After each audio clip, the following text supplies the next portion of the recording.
नमस्कार बच्चों, एक बार फिर एक नए टॉपिक के साथ हम आज उपस्थित हुए हैं। हमारे पिछले जो वीडियो आपने देखे होंगे उनमें हम चर्चा कर रहे थे नगरीय अधिवासों के बारे में। उन वीडियो में हमने आपको बताया था कि नगरीय अधिवास किसे कहते हैं और साथ साथ में हमने चर्चा की थी नगरीय अधिवासों के वर्गीकरण के लिए आधारभूत जो दशाएं होती हैं वो कौन कौन सी होती हैं। आज का ये जो हमारा वीडियो रहने वाला है इसमें हम नगरीय अधिवासों के प्रकारों के बारे में चर्चा करने वाले हैं कि नगरीय अधिवासों को कितने भागों में बांटा गया है। तो नगरीय अधिवासों के जो प्रकार निर्धारित किए गए हैं बच्चों, वो उनके आकार के आधार पर और उनमें मिलने वाली सुविधाओं के आधार पर तथा उसमें जो कार्य संपन्न होते हैं उनको ध्यान में रखते हुए जनसंख्या के आधार पर निर्धारित किए जाते हैं। और आप ये मान के चलिए कि विश्व में अधिकांश नगरों का जो वर्गीकरण किया गया है वो उनमें मिलने वाली जनसंख्या की मात्रा के आधार पर किया जाता है। या फिर हम ऐसा कहें कि नगरीय भागों में जनसंख्या का जो आकार हमें देखने को मिलता है उसी के आधार पर नगरीय भागों को अलग अलग क्षेत्रों में बांटा जाता है। नगरीय जनसंख्या की स्थिति के आधार पर ही नगरों के स्वरूपों का निर्धारण होता है। तो उसी की आज हम चर्चा करने वाले हैं। देखो बच्चों, सबसे बड़ी बात होती है कि आखिर कोई नगर बनता है तो कैसे बनता है। नगर किसे कहते हैं, महानगर किसे कहते हैं, सन्नगर किसे कहते हैं, वृहद नगर किसे कहते हैं, ये अलग अलग प्रकार की स्थिति हमारे सामने आती है। और इस अलग अलग प्रकार की स्थिति के लिए नगरों की जनसंख्या है वो मुख्य आधारभूत कारक होती है। तो सबसे पहले हम चर्चा करते हैं नगर की। नगर किसे कहा जाता है, ध्यान दीजिएगा बच्चों। जब किसी शहरी क्षेत्र के अंदर 1 लाख से ज़्यादा किंतु 10 लाख से कम लोग निवास करते हैं तो ऐसे नगरीय अधिवास वाले भाग को शहर के नाम से या नगर के नाम से जाना जाता है। यानी कि ये नगरीय अधिवासों का सबसे छोटा रूप होता है। 1 लाख से तो ज़्यादा होनी चाहिए जनसंख्या, लेकिन 10 लाख से कम होनी चाहिए। ऐसी स्थिति वाले जो नगरीय अधिवास होने वाला है उसको हम शहर या नगर के रूप में परिभाषित करेंगे। जिन क्षेत्रों की जनसंख्या 1 लाख से कम मिलती है उनको साधारणतः हम कस्बा कहते हैं। क्या कहते हैं? कस्बा। तो कस्बे का यहाँ वर्णन दिया नहीं गया आपकी बुक के अंदर। और कस्बे से छोटी जो इकाई होती है वो नगरीय संकुल के रूप में या नगरीय पूर्वे के रूप में पाई जाती है।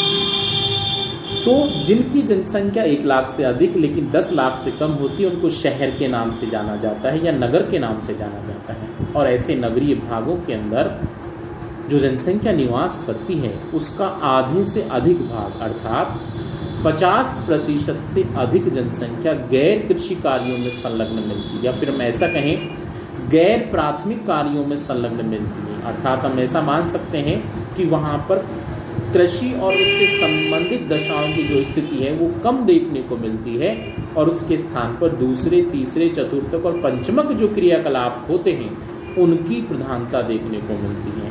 तो जहाँ पर जनसंख्या 1 लाख से 10 लाख के बीच मिलती है तथा 50% से अधिक लोग गैर प्राथमिक कार्यों में संलग्न मिलते हैं, ऐसे नगरीय बस्तियों को बच्चों नगरों के नाम से या शहरों के रूप में परिभाषित किया जाता है।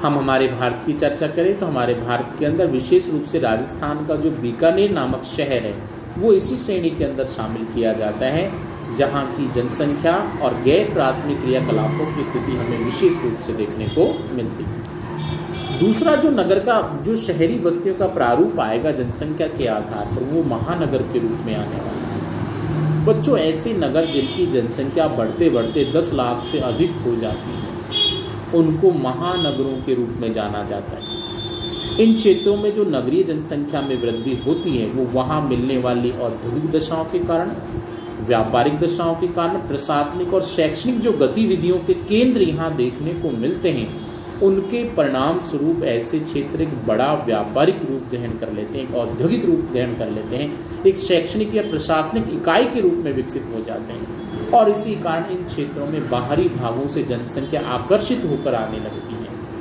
निरंतर जनसंख्या के आते रहने के कारण इनकी जनसंख्या 10 लाख से धीरे धीरे बढ़ती जाती है और बढ़ते बढ़ते इन नगरों के द्वारा एक महानगर का रूप धारण कर लिया जाता है। ऐसे नगर को बच्चों मेट्रो सिटी के नाम से या महानगरों के रूप में जाना जाता है।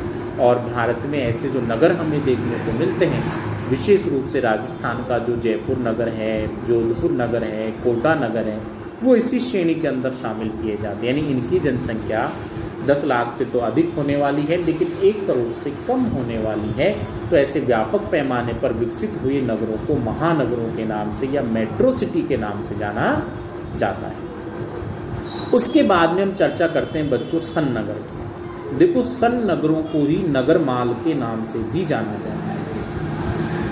अंग्रेजी में इन्हें कॉन्यूबरेशन कहा जाता है। सन नगर शब्द का सबसे पहले जो प्रयोग किया था वो पैट्रिक गिडीज नामक विद्वान ने 1915 में किया था। और इनके अनुसार कोई भी सन नगर एक ऐसा विकसित नगरीय क्षेत्र होता है जो अलग अलग नगरों या शहरों के आवासों के आपस में मिल जाने से नगरीय बस्तियों में कन्वर्ट हो जाता है।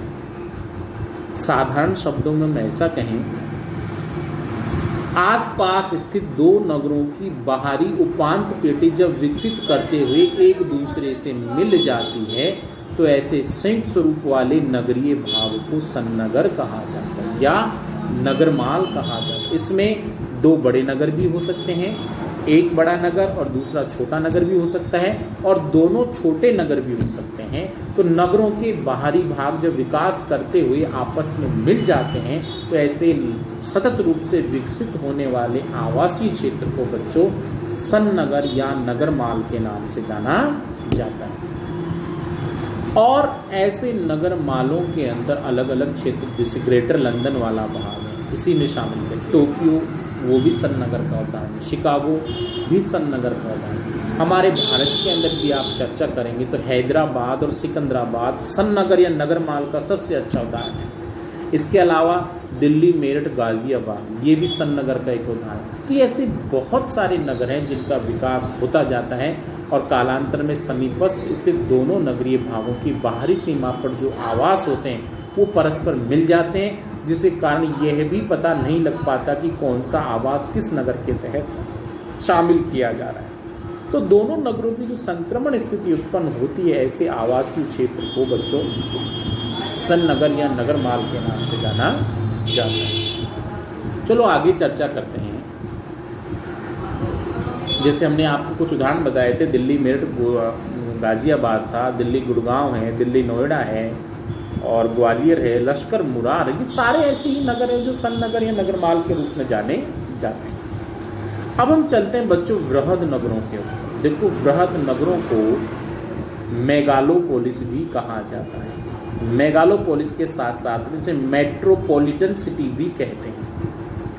और ये जनसंख्या के आधार पर सबसे अधिक आकार वाली जनसंख्या वाले शहरी क्षेत्र होते हैं।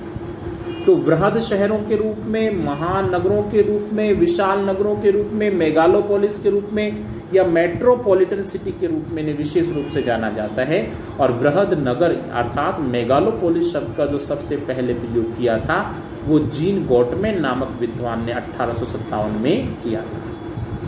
तो ऐसे नगर जिनकी जनसंख्या लगभग 50 लाख से अधिक हो जाती है उनको महानगरों के साथ साथ में वृहद नगरों के, महास्तरीय नगरों के रूप में या वृहद स्तरीय नगरों के रूप में या मेगालोपोलिस के रूप में जाना जाता है। और ऐसे नगरों को विश्व नगर भी कहा जाता है क्योंकि बहुत बड़े व्यापक पैमाने के होते हैं।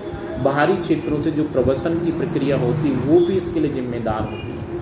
शहरों का जो राजनीतिक स्वरूप होता है, औद्योगिक स्वरूप होता है, जो उनका विकसित स्वरूप होता है, वो भी नगरीय जनसंख्या को बढ़ाने में सहायक होता था। ऐसे नगर जिनकी जनसंख्या 50 लाख से अधिक देखने को मिलती है उन्हें विशेष रूप से वृहद नगरों के रूप में या मेगालोपोलिस के रूप में जाना जाता है। और ऐसे नगर जो हैं उनके प्रमुख उदाहरणों के रूप में यदि हम शामिल करें तो जैसे ग्रेटर लंदन है, टोक्यो है, पेरिस है, न्यूयॉर्क है, मॉस्को है, बीजिंग है, कोलकाता है, मुंबई है, दिल्ली है, चेन्नई है। ये सारे के सारे बच्चों ऐसे नगर हैं जिनकी जनसंख्या 50 लाख से अधिक देखने को मिलती है। और हमारे भारत के अंदर दिल्ली की स्थिति तो ऐसी हो गई है बच्चों, जिसकी हम जनसंख्या 2015 के आंकड़ों के अनुसार देखें तो लगभग 1,67,00,000 पर एनसीआर के रूप में, राष्ट्रीय राजधानी क्षेत्र दिल्ली की जो टोटल जनसंख्या थी 1,67,00,000 पर पहुंच गई थी। तो आप आइडिया लगा सकते हैं किस प्रकार से दिल्ली वृहद नगर के रूप में कन्वर्ट हो रही है। हमारे भारत के अधिकांश जो महानगर हैं वो भी धीरे धीरे वृहद नगरों के रूप में कन्वर्ट होते जा रहे हैं। 2011 के आंकड़ों के अनुसार जयपुर जो एक महानगर की श्रेणी में था, उसकी वर्तमान जनसंख्या की यदि हम चर्चा करें पूरे जयपुर जिले की तो लगभग 66 लाख पर जनसंख्या पहुंच गई है। जयपुर जिले की बता रहा हूँ आपको, ध्यान रखना। तो धीरे धीरे जयपुर है वो भी एक महानगर के साथ साथ में वृहद नगर की ओर बढ़ता जा रहा है। तो जनसंख्या के आकार के आधार पर ये नगरों का वर्गीकरण था जिसकी हमने चर्चा की। अब हमारे नेक्स्ट वीडियो में हम जो चर्चा करेंगे एक नए टॉपिक के साथ में आपसे फिर मिलेंगे। तब तक के लिए धन्यवाद। घर पे रहिए, सुरक्षित रहिए, पढ़ते रहिए।